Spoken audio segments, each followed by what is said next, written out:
I found a nice little camp spot. This is my spot. There's one guy behind me there. I'm in Big John Flat. This is what it's called. But look at this. I got here too late. All the good spots were taken. But look where I'm going here. I could have had that spot, which if I was staying more than one night, I probably would have taken that one. But it's not as level, but I could have leveled it out if I was staying a long time. But look at this place.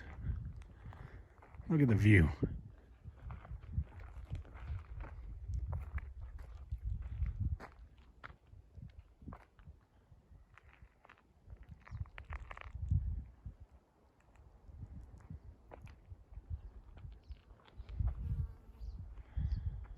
There's some more spots way back up in the trees, but I'm right there. Unbelievable.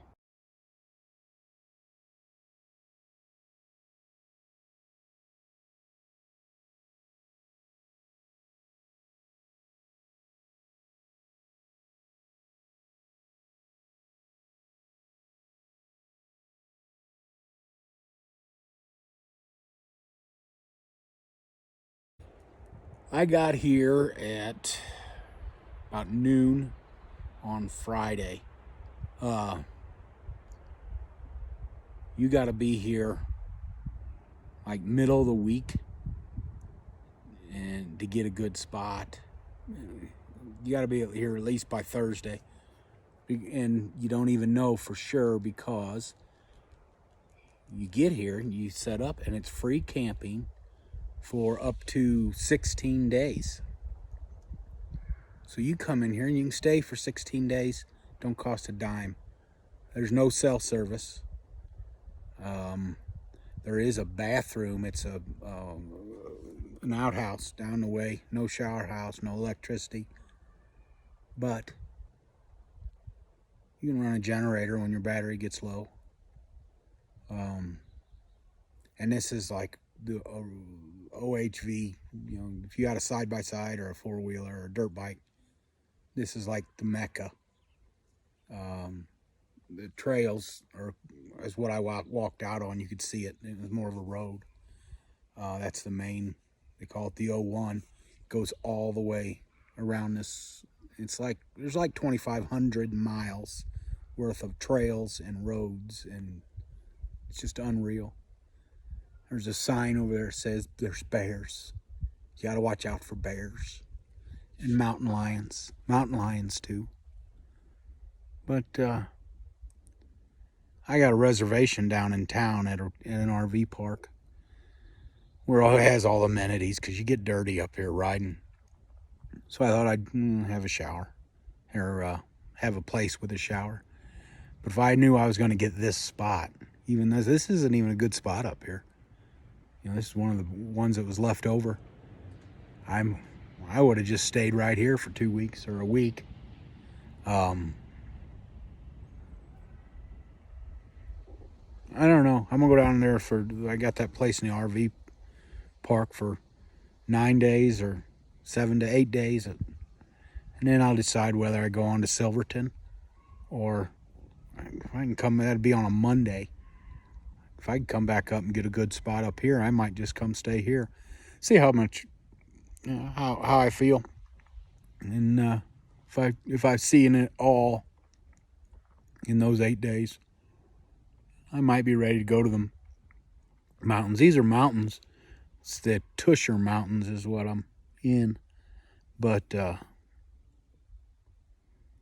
there's some snow caps ways away you can see, but it's a different kind of mountains than in Silverton, than the San Juans. Anyway, this is absolutely beautiful. It's about 65 degrees. I'm way up high. I'm somewhere around 8,000 feet. I don't know.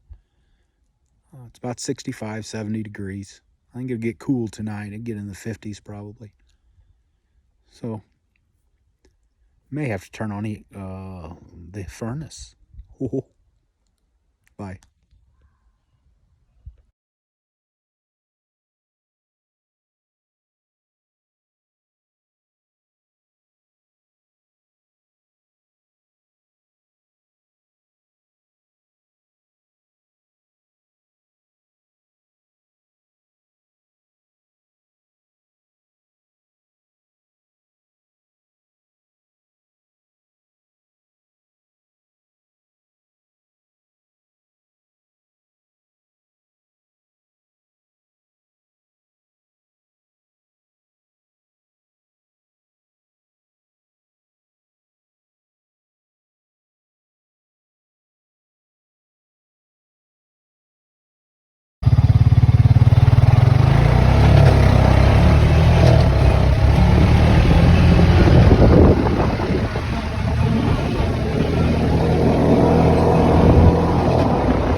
Hi, I am several miles up Deer Creek Trail.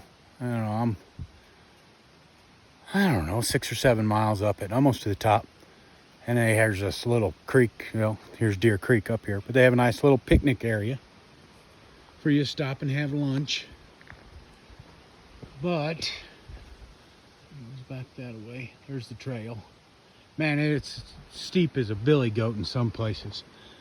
I was leaning way up over the steering wheel.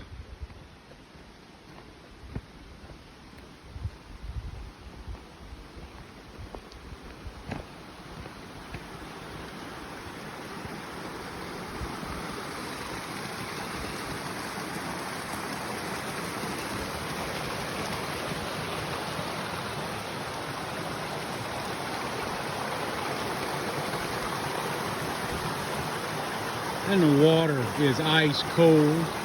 Guess it's snow melt or a spring, I don't know.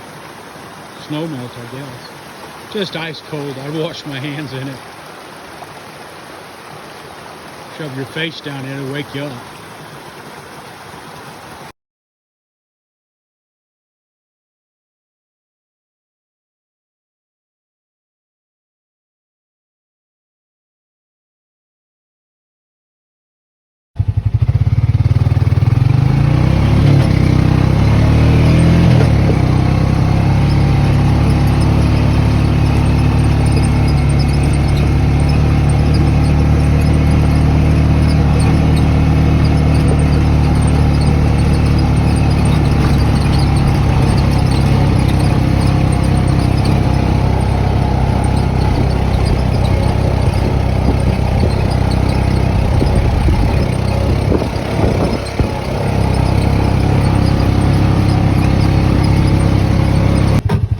Today is July 17th, 18th, 16th, somewhere like that. But I made it up to the snow. Look at this.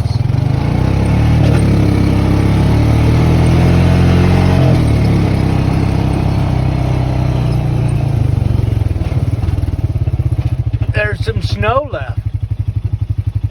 Probably more up higher. Let's see. Let's see if there's a better view over here.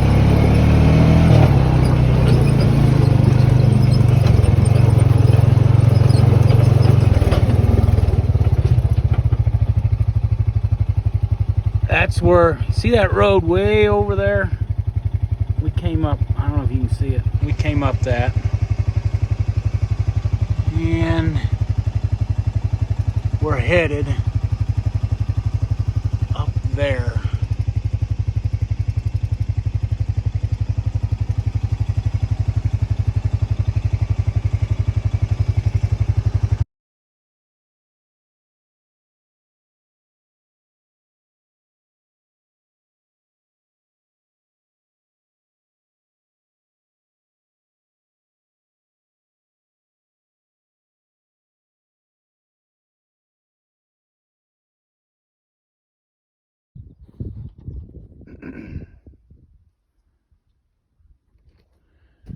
If you remember where I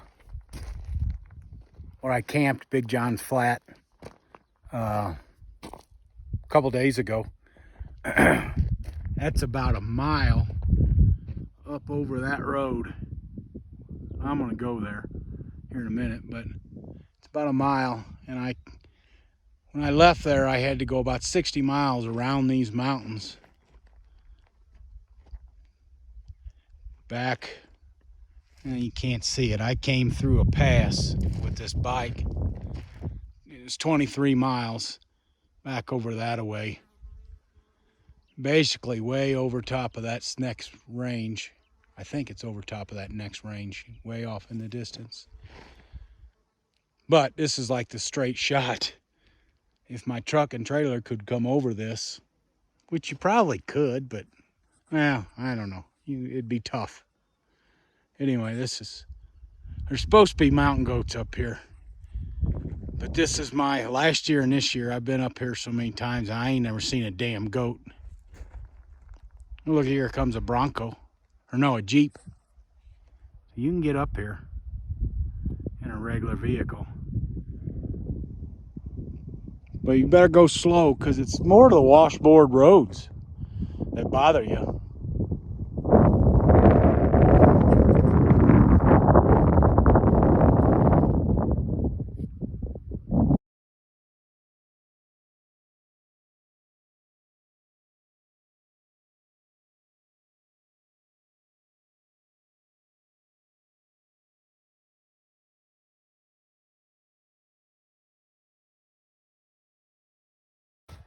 All right, folks, I found a spot. I'm marking it on my GPS, but I'm not telling anybody where it is.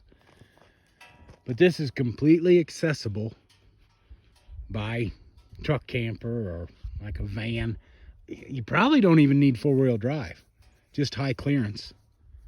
Or you can come out here and tent with a car tent, or camp with a tent, even in a car, like something that has a little bit of high clearance, like one of them Subarus or something. So you'll see right there's a fire ring.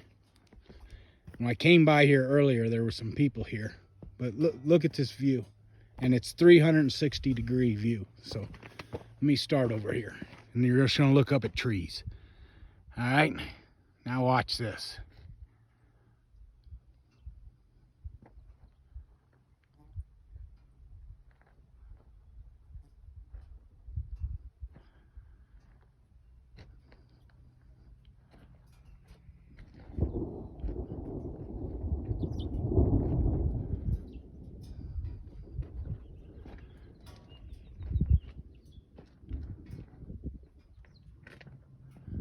Back to the fire ring. Look at that.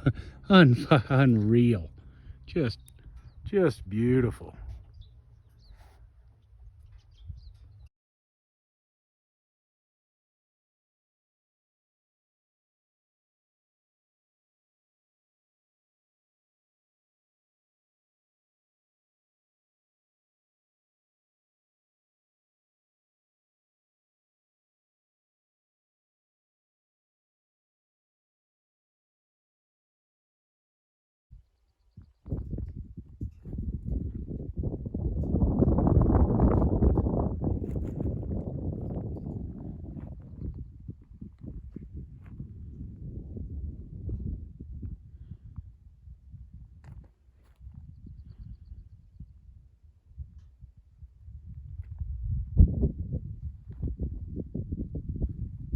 Raining over there.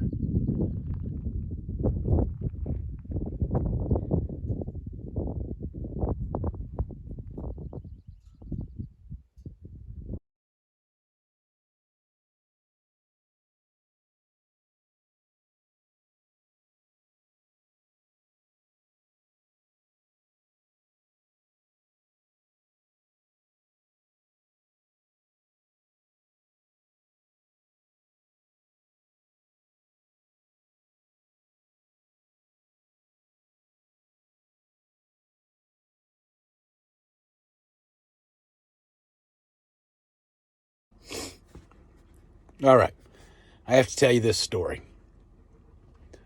Today was I had to come inside because my neighbor over here, they have a Polaris, and I don't want them to hear me making this video and get butt hurt because I gotta live next to them for the next week.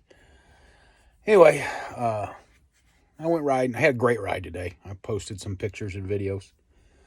Today's Sunday.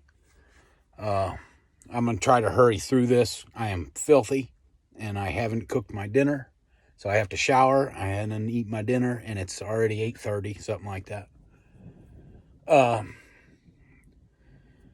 In a video I posted a few minutes ago, it showed the place where I ate lunch. It was just this beautiful spot in this valley. Or I was up on top of a ridge, but it had a valley surrounding it, and it was just absolutely gorgeous. So I'm sitting there eating my sandwich. I made myself a nice little sandwich and chips and grapes, because grapes are what gods eat, and you gotta love the grapes. Green, seedless. So I'm sitting there in all by myself. Places just beautiful. I'm just having such a nice time. It's quiet. And up rolls these, I didn't count, but between 10 and 15, and let's just say 12, because that's a number easy I can refer to. Let's just say it's 12. These 12 of these Can-Ams and Polaris, and I mean, these aren't just your regular side-by-sides. These are the top of the line, every bell and whistle. I mean, four seaters, 2-seaters, but they got, they're all wearing headsets, so they all communicate with each other, and they got, these are top of life. These are probably, and I'm not going to exaggerate, they're $30,000 to $40,000 bikes or whatever, buggies. So fine, it's a scenic area, so everybody can pull up there, So they come in and it wasn't a very big spot, so they pile in there and they get out, and I'm being cordial, I'm being nice, because I'm a nice person. I'm from Missouri, we're nice, and trying to talk to them, and they don't have a whole lot to say, but you can tell because you gotta understand, the bike that I have, or buggy I have, is Honda's cheapest model. It's the no bells, no whistles. It's basic. It's small, so you can ride to small trails. It's a third of the price that theirs are. So you can kind of tell that they're looking down their nose at me, and they're almost acting. They're probably from California. You know how they are, and or Texas. If I hurt anybody's feelings in this video, don't unfriend me. It's a joke. It's just my opinion. Doesn't mean it's the truth. Everybody can have opinions. Anyway, so I can tell, they want to, they got kids, and it's a whole bunch of them. They're between late 20s, early 40s. And then they got a couple curtain climbers running around, throwing rocks. You know how kids are. I don't blame the kids. Their parents are from California, probably. So I finished my dinner. I'm eating grapes or lunch. I'm eating grapes and sandwich and chips. And finally, I get in and pack up, take off nice and slow and easy. And coming out of this place, it's right as you crest the top of, I don't remember what mountain it is, but you come down on the side I was eating lunch, a long thing of switchbacks. You're back and forth and back and forth, and they're pretty good grade. I don't know what percent grade they are, but they're pretty tough. I'm leaning forward. That's how steep they are. So I get about halfway up these switchbacks, and you can switchbacks, you can look down at the bottom of them, and I see these people coming. And there's, like I said, 12 of them. There's probably more, but I don't know, 12 of them. And they're coming. They are, the bikes they run, them bikes run 70 mile an hour. But they're on these switchbacks, so they're probably doing 35, 40. And I'm doing 15 or 20. Just, I'm having a good old time. I'm not trying. I'm not in a hurry. I'm sightseeing. So I see them coming. I know one of them, because they all got them headsets on them. The way they're coming up this hill, one of them said, I'm going to beat that fucking Pioneer, that Honda, to the top of make it over the ridge. So maybe this is all in my mind. I don't know. But so I see him coming, so I hammer down, and I'm going up these switchbacks, sliding sideways, and I'm not letting them beat me to the top. So I get up all the way to the top and come up over, and they're gaining fast on me. So I come, and at the top there's another viewing area, so it's big gravel viewing area. So I get up to the top and over the ridge, over the peak, and come into this viewing area, and it's gravel. I slide sideways, and I jump out the side and act like I'm putting on my coat, like I've been there 10 minutes. So because it's getting ready to rain, so I'm putting on my coat, and it's cold. And then they come blaring past me. Flying by me, but I'm out. By then, I'm already at the back of the bike, acting like I, didn't know they were trying to beat me up. Like it wasn't a race. And, which I'm sure it was. So all 12 of them go flying by me. When you're going that fast, you're not looking at any of the sights. These people don't see anything. They're driving right past all the beautiful spots. But anyway, I almost ran over a whitetail out here. There's whitetail out here. Anyway, so they all go by. They're going. So I put my coat on, and it's getting ready. Like, man, it's getting close to raining. Rain just pops up out here. It's crazy. So I'm 15, 20 mile an hour, making my way down the other side. There's not as many switchbacks because you kind of go along the ridge. So I'm going going along, and right in the middle of the road, here's half of them, 6 of them. The one in front of the 6 is broke down. It's a Polaris. The rear left tire is shoved up it's shoved up into the back fender type. They don't have fenders, but it's back into the top of the A-arm. Something in his A-arm broke. Suspension broke. And he's right in the middle of the road, or the trail. At that point, that's the 01, and it's pretty wide. You can get 1.5 cars down it. It's that wide. And they're all piled up behind him.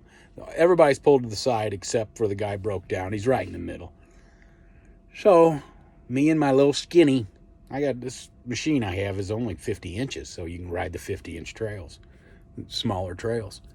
So I go right up alongside of them, and I stop, ask them if they have everything they need. I got some tools with me. They said, no, we're fine. You can tell he's aggravated.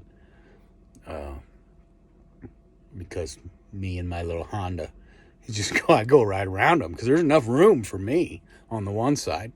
So I kind of go over along the cliff and sneak past them. The rest of some bitches are stuck behind them. So I'm headed down the hill, nice leisurely pace, kind of snickering because it's a Polaris, rubber bands, and anyway.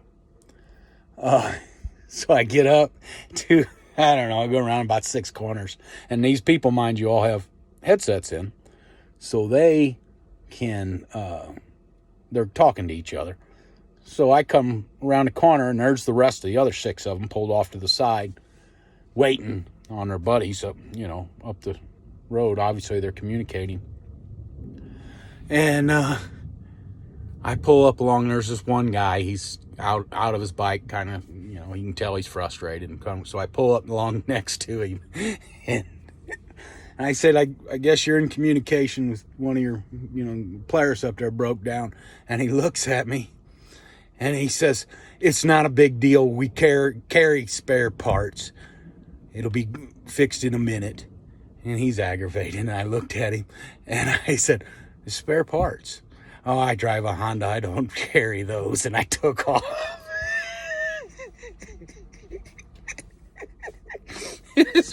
I don't know if he yelled or if he said anything, but I took off and went. So I hope they're not camped in the same campground. I hope they're in the same place. I thought it was funny. You Polaris people, don't get mad at me. And I referred rubber bands. I know they're belt driven. They're not rubber bands. Myself, I'd rather have a transmission because Honda's the only one that uses transmissions instead of rubber bands. But anyway, that was my funny story for the day. Now I got to go shower because I'm filthy. And I think I'll wait and shave till tomorrow. But then I got to make something to eat. All right? Bye.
raining over there.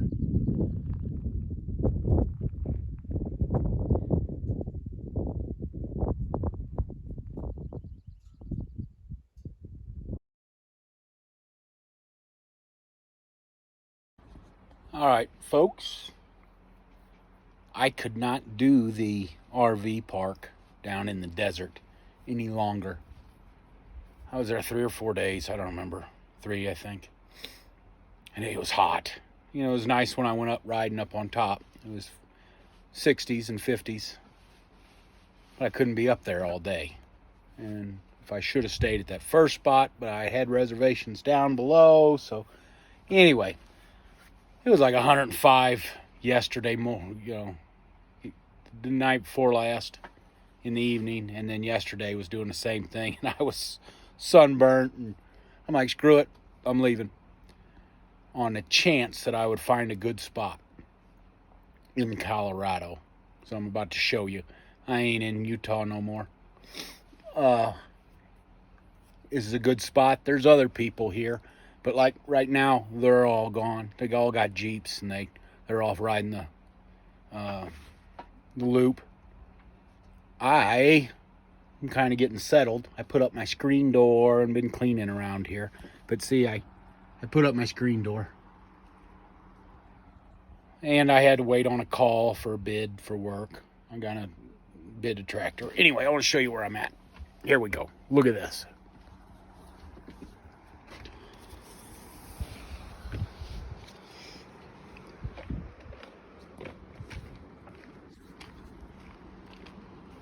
There's my setup. I hang a clothesline. Look at it over there.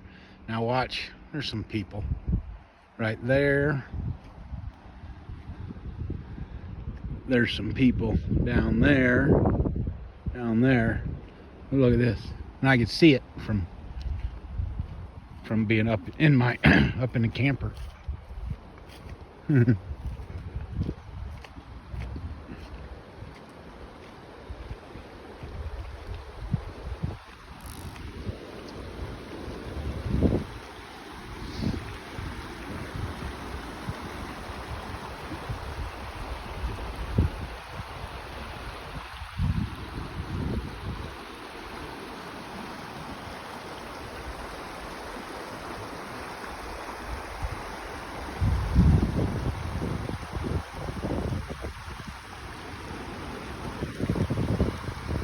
I may not leave for a few days.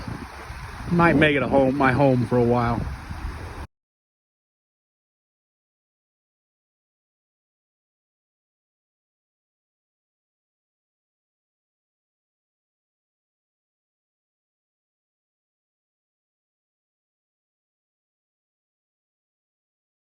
And I forgot to mention, when I come in here last night, you come from 70 in through Delta, and hi Shelly, sorry I didn't stop. Into Montrose and then hooray for hooray, and then hooray up to Silverton. I'm about, I don't know, a couple miles from Silverton. This is the Golden Horn campground. It's a free place. You can stay 14 days. But coming up the Highway 550, it's called the $1 Million Highway. I think it cost $1 million a mile to build it. Something like that, back when it was built, back in the 50s or whenever. It was an ungodly amount of money. But anyway, and if you ever drove it before, you know you don't have your phone out to take pictures. It's almost like the Tail of the Dragon down in Tennessee. It's just curves and hills, and it's badass. But for the first time in my life, I saw a moose. And I'm going to tell you something about moose. I have never seen a fucking animal so big. And he was maybe 20 yards off of the 20 yards off the highway. I didn't even know they had moose up here. Fucking, he was huge. I never seen something so big. And then about a mile down the road was a herd of elk. No bulls. They were all, well, there's one little one had little bitty horns. They were all still in velvet. And then mule deer. There might have been a whitetail in there, but I'm pretty sure it was just mule deer. The fucking elk and mule deer were on the road. On the road. I had to stop and like scoot around them because I was fucking. Oh, and all the elk were cows. They were, but right on the road. I ain't never seen something so big. That moose was twice the size, maybe bigger than them elk. Unbelievable. Anyway, I just had to, I had to share that.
Again, free 14-day camping. Oh, if I didn't have my trailer, I would move here right now. But my trailer's too low clearance to get here. Holy moly, this is cool. There's a bunch of, see the dirt road up there, it's what I came down. There's a bunch of campsites. It's right along the highway there. $1 million highway. Just beautiful.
I know I'm boring you all with free campsites in Colorado, but I just keep finding a better one after better after better.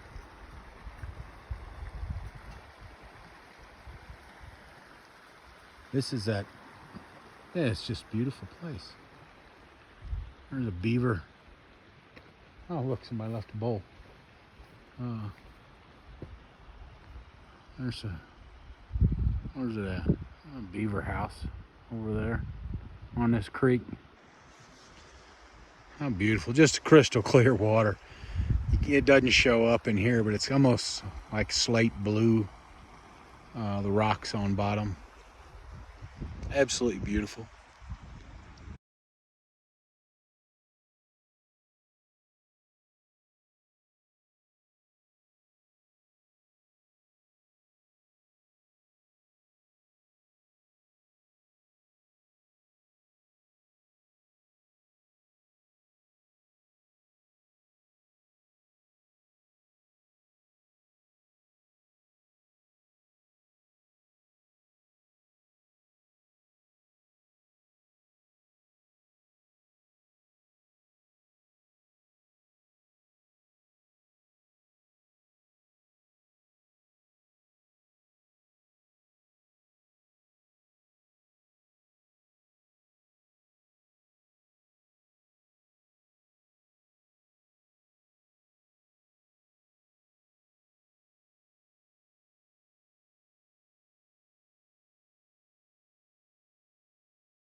These are pretty cool. A little later, I'll tell you the story on how they were formed. It's unreal, really.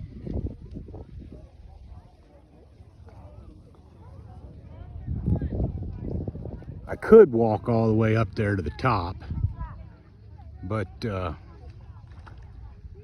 didn't bring the right shoes.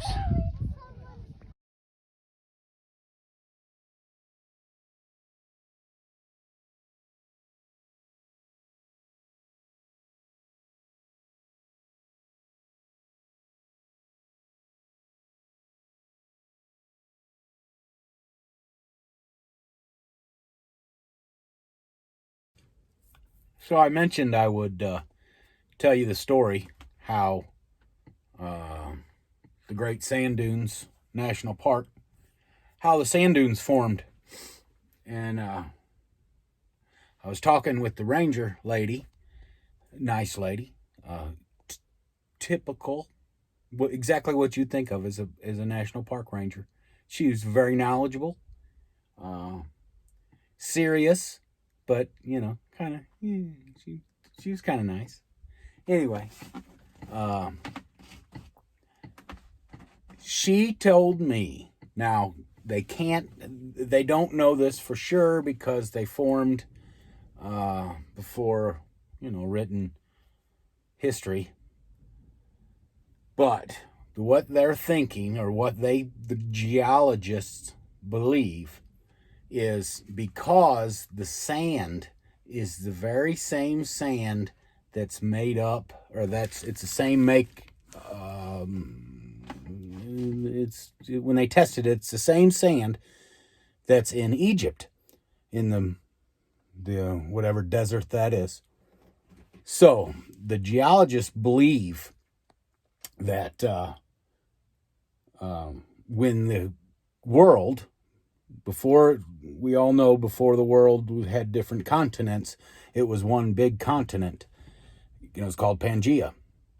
So when the world had one big continent named Pangea, they think that the people who lived in current day Egypt had slaves that were midgets, tiny people, and they had those tiny people.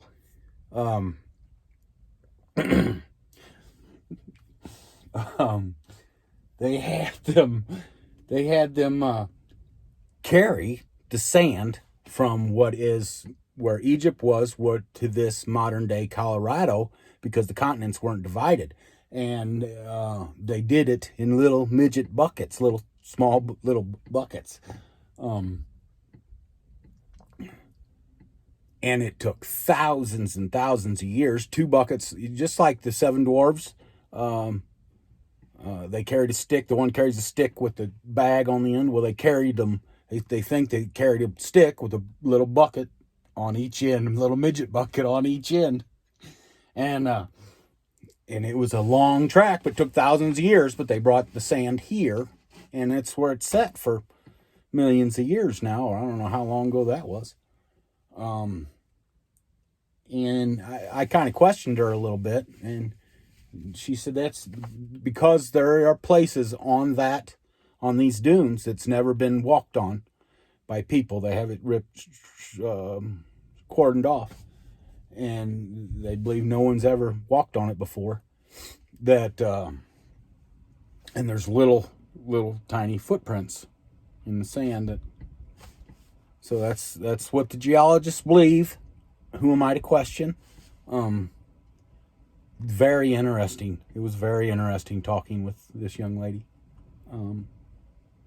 Anyway, I'm right outside. I stopped at the campground, and I was going to see if they had an open spot, but it's a really crappy campground. And if you're going to Great Dunes National Park, it held my interest for about 2 hours. It was really cool, really interesting, but it's just like huge sand dunes. I don't know how many miles or how many square acres it takes up. Maybe square miles. I don't know. 5 or 6. I don't know. But that's it. Very interesting day. Well, I'm just outside on Sacred Shell Dispersed Camping Road. I don't know. I'll take pictures. I'll display them later. I finally got some good cell signal, so I'm trying to upload a couple videos from Colorado. So I'll keep them coming. I don't know. I think I'm gonna head towards Colorado Springs tomorrow. I don't know. All right, bye. That was how the dunes got here. Beautiful place.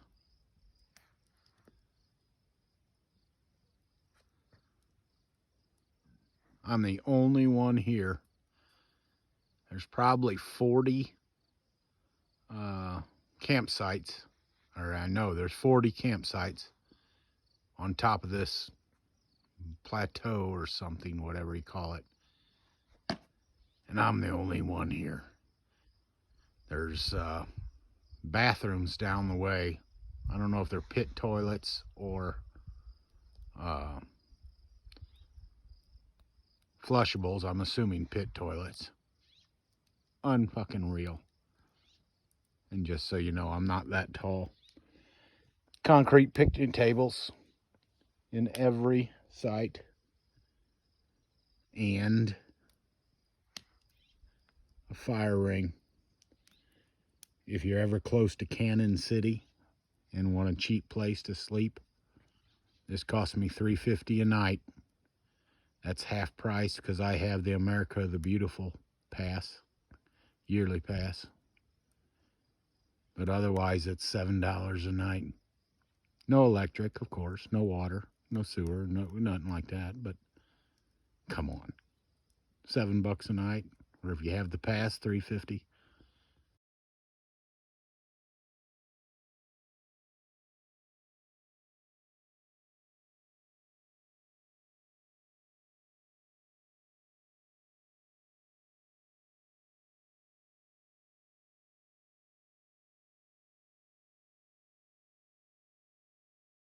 Hi folks, we're coming to the end of my trip. I'm driving across Kansas. I'm about 40 miles from Salina, Kansas now. I stayed last night at Wilson Lake. I don't remember the town. Really neat little campground, Corps of Engineers campground. It cost me $22. It should only cost me half of that. But I got in late, and for some reason, the computer check-in on my phone, it wouldn't give me my America the Beautiful card. half price discount. I talked to the camp host about that, and he said I should have got it, but I didn't. There's no going back either way. It should only cost me $11. It cost me $22. If you're traveling, the smartest thing you can do, and going to national parks and Corps of Engineer ground and federal ground, get that. It's $80, and it gets you in every national park for free. After you pay that $80, it's good for 1 year. It gets you in and out of all parks as many times as you want. It costs you nothing more. That was just the $80. Get you half price at campgrounds that are owned by the feds, National Forest, National Park, Corps of Engineers, Bureau of Land Management, all these. It's the best $80 you'll ever spend. And there's other discounts, but and some people get them for free. Veterans get them for, get them for free, and senior citizens get them for a very discounted rate. Current military gets them for free. Veterans, like Dad or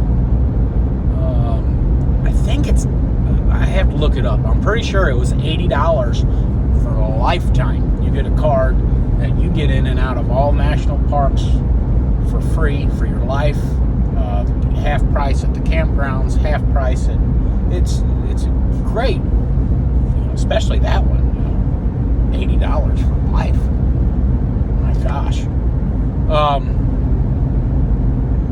Anyway, enough about that. I'm crossing Kansas. I'm headed to the farm, heading to see them. I'm going to get to the folks sometime today. I don't think it's that far. I haven't looked at it. But here's my thing. I'm going across Kansas, and you get time to think. In the last few years, I've started traveling more. I started out just going to Mexico and to a resort. Then I've kind of been, last year and this year, I've been traveling out west, seeing national parks and stuff. And I plan on doing a lot more of that. But I wish I would have started doing this sooner. And I was wrapped up in, working 60 hours a week and the big house and the picket fence and all that crap. And then about a year ago, something hit me, and I'm like, this is stupid. Chasing money is stupid. You miss too much. So here I am, 48, and I'm just now starting to see this stuff. And in the end, but what always held me back when I thought about it was money. It was the expense of it. And you got to buy a camping trailer, and you got to do.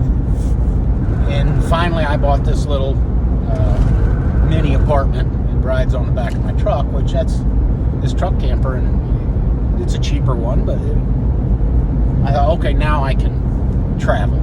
So I got somewhere to sleep, and then not paying $120 for a hotel room every night. And this trip, I really started paying attention. If I was in my 20s and I paid if I would have paid attention back then, I seen more people on this trip up in these national parks and national forest campgrounds and BLM. They're not even campgrounds. Some places it's just, you just pull off in the middle of them and you can sleep. More people in Priuses, Toyota Priuses. Apparently you can lay the seats down in that and you can stretch out, and they throw a piece of foam for a mattress. They got a little one-burner cook stove, a cooler that's either a regular cooler or the kind that plugs into your cigarette lighter so you don't have to keep buying ice. You can do this dirt cheap for just the price of gasoline, and the food you buy along the way. You can go to the grocery store and buy hot dogs and cook hot dogs on a campfire every night. I ate more sandwiches than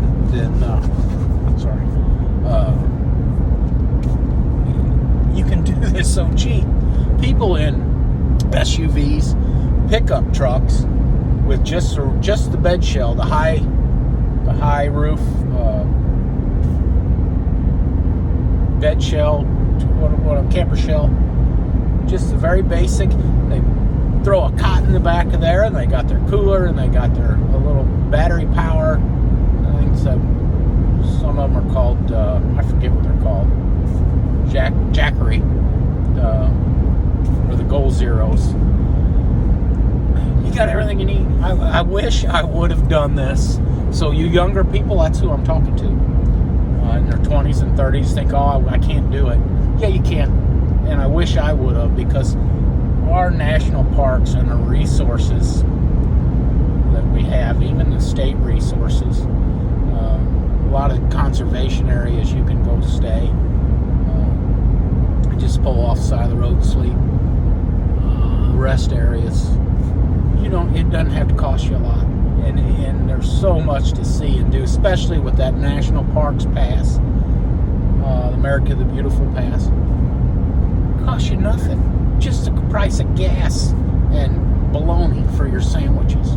I wish I would have done it, started doing it in my 20s and 30s.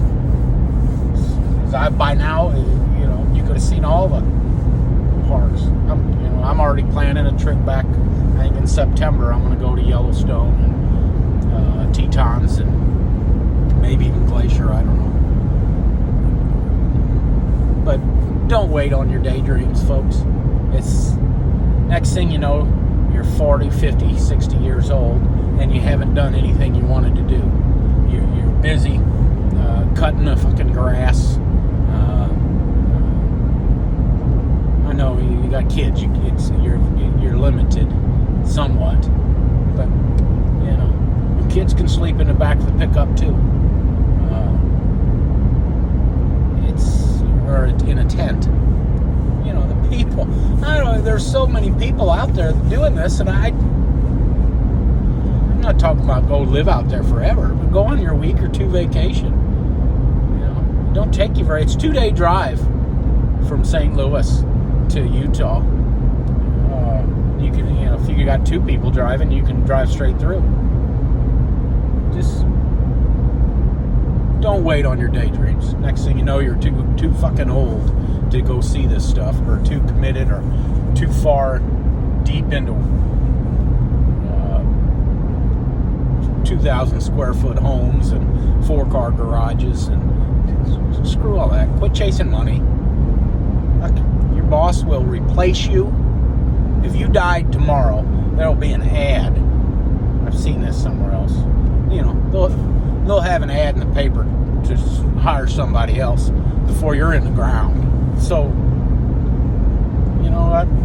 work hard, but don't make it your life. I made that mistake. Anyway, that's my thoughts while I'm going across Kansas.